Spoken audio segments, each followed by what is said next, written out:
Hi, Facebook. I was trying to record this video and it's telling me my connection isn't all that great.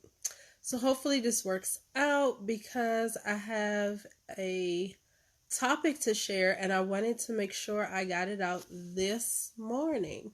So I hope you guys are having an awesome weekend, an awesome Sunday. For a lot of you, Sunday is when you go to church. And I just heard a message and actually participated in a service that was really, really awesome. The point was to talk about your transition and letting go of things from your past. So, especially, being that we're at the end of a year, at the end of a decade, a lot of people are really harping on letting things go and really embracing something new. So, here I'm going to be talking about us walking into and embracing that business idea or that concept, or even just you, the new you that you're trying to develop, your brand.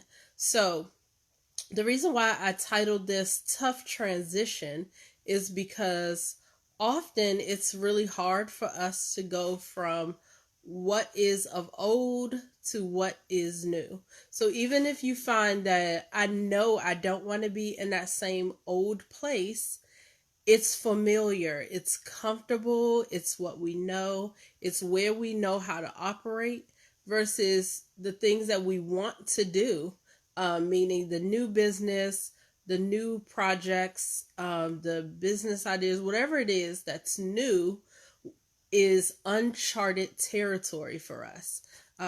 So a lot of times it's tough to transition from what you know to what you want to do because you're not totally familiar with what's going to happen and what your reality is going to be in this new place or with this new business or as this new identity.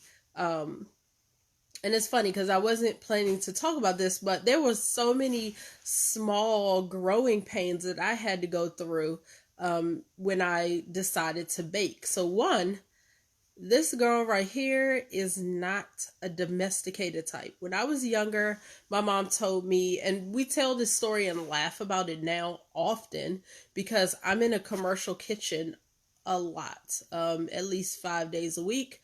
But as a child, my mom would tell me to come in the kitchen and learn how to cook with her. And I said, yeah, I'm not doing that. I'm just going to have chefs because I'm just going to be a lawyer and I am not going to be in nobody's kitchen cooking food.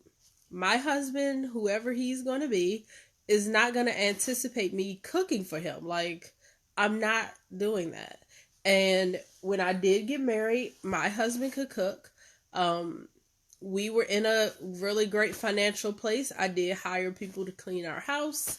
I sent a lot of my laundry to the wash and fold. So a lot of that domesticated stuff was just not who I am. And so transitioning to being a baker, not that it was domesticated because it was a career choice that I was making, but for the fact that I lacked so many of those domesticated things, it made my transition into a kitchen a lot harder. So it was, I knew how to order really well, to now I have to be in here cooking it, baking it, running a team. Even just my language for being in a commercial kitchen had to change.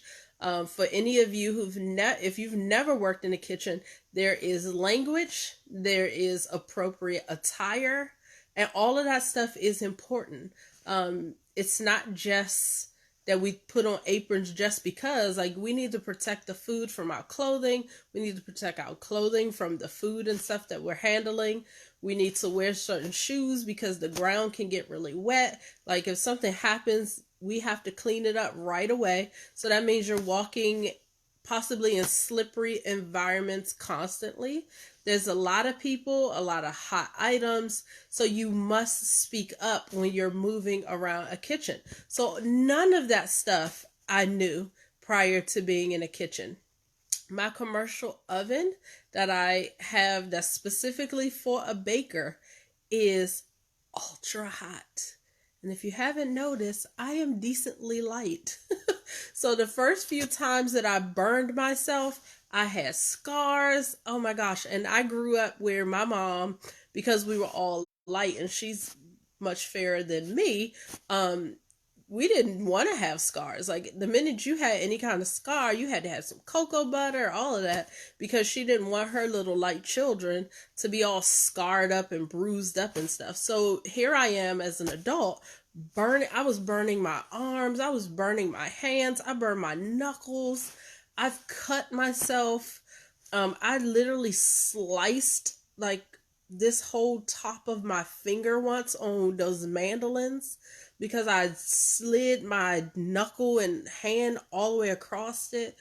It was awful. So the transition was, as I am adjusting to being a baker and being in a commercial kitchen, I was dealing with all the toughness of being in a new environment.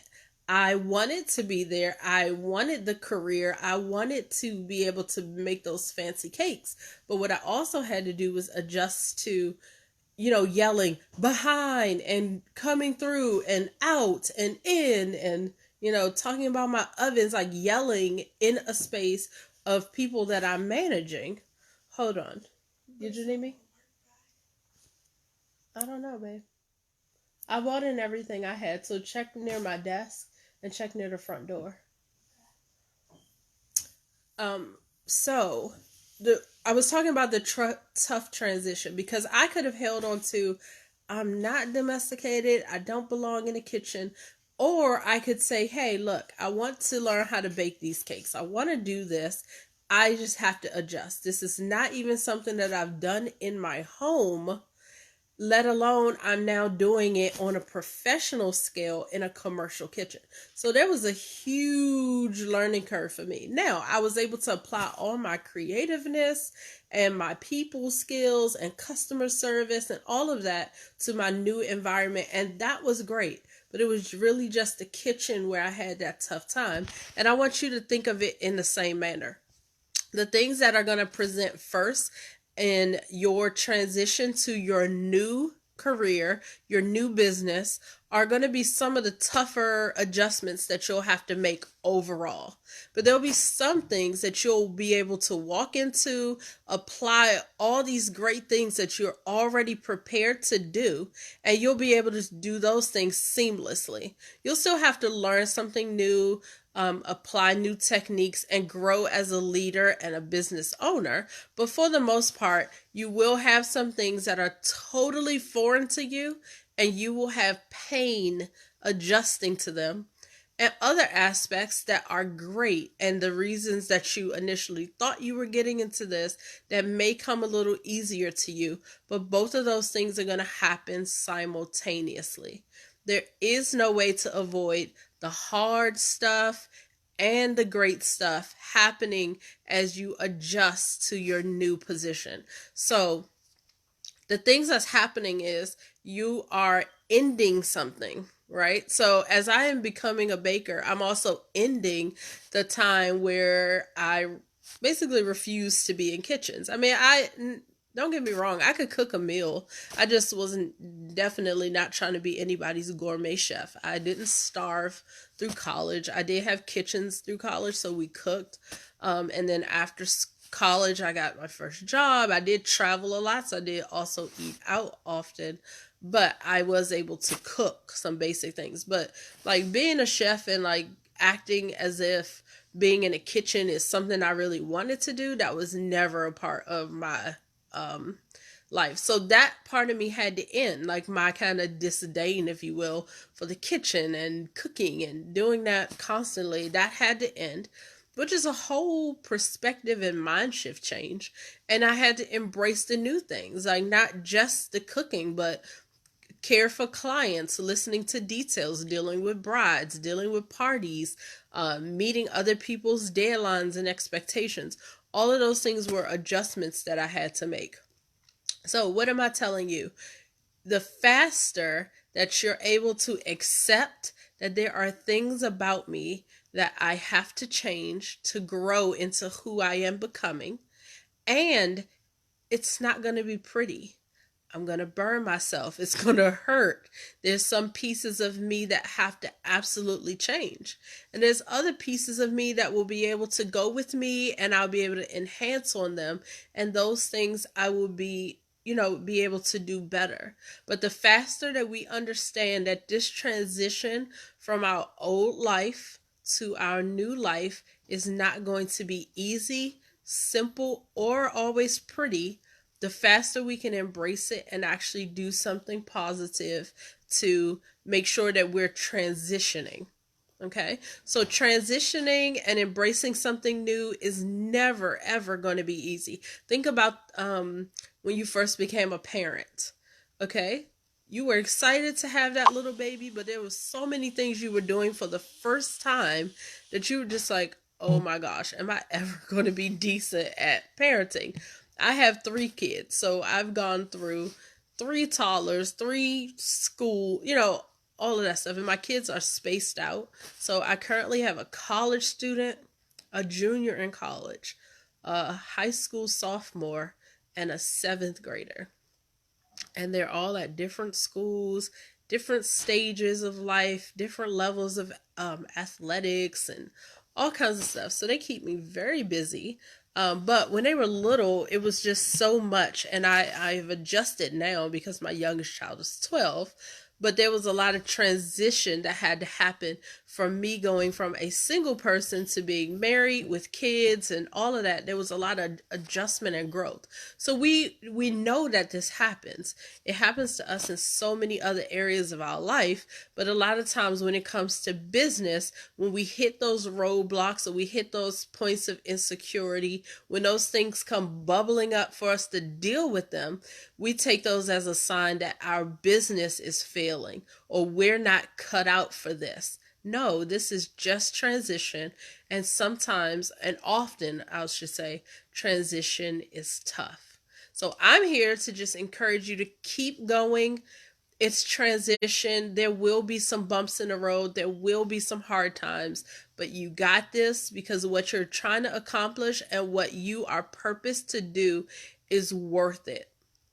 So I believe in you. If you need some encouragement, you can absolutely inbox me on my page. And I would love to chat with you. You can watch some of my other videos if you need some encouragement. But I'm just here to remind you that the transition from your old life, whether that's you deciding to leave your 9 to 5 to completely being an entrepreneur, or you're working your 9 to 5 and you're doing your entrepreneurial venture more half time, that the transition is tough. But when you are able to fully embrace what you're doing new, that there's grace for that journey. There's favor for that journey. I totally believe that when God called me to something, the toughest part is me accepting that this is where I'm going. And once I really start walking in it, the path was already there. So it's just a matter of me learning to trust that the path is already set for me, and all the provisions that I need, I will find along the way. I don't have to stop and say, hey, well, where's everything I need right now? Because I don't always get that. So I am embracing the fact that God called me to this. I'm going to walk in it and just totally walk it out. And everything that I need will be added to me as I walk this journey. So I'm excited for you and everything that you're working on and doing. And just understand that even if it comes up and it looks like things are not going well and you're starting to see kind of the ugly side of entrepreneurship or transitioning in your business, just know that the good comes with the bad.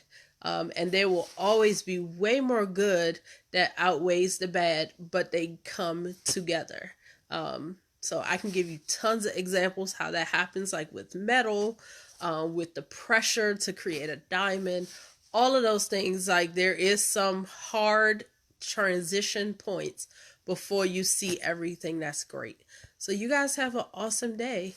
I will talk with you soon. Bye.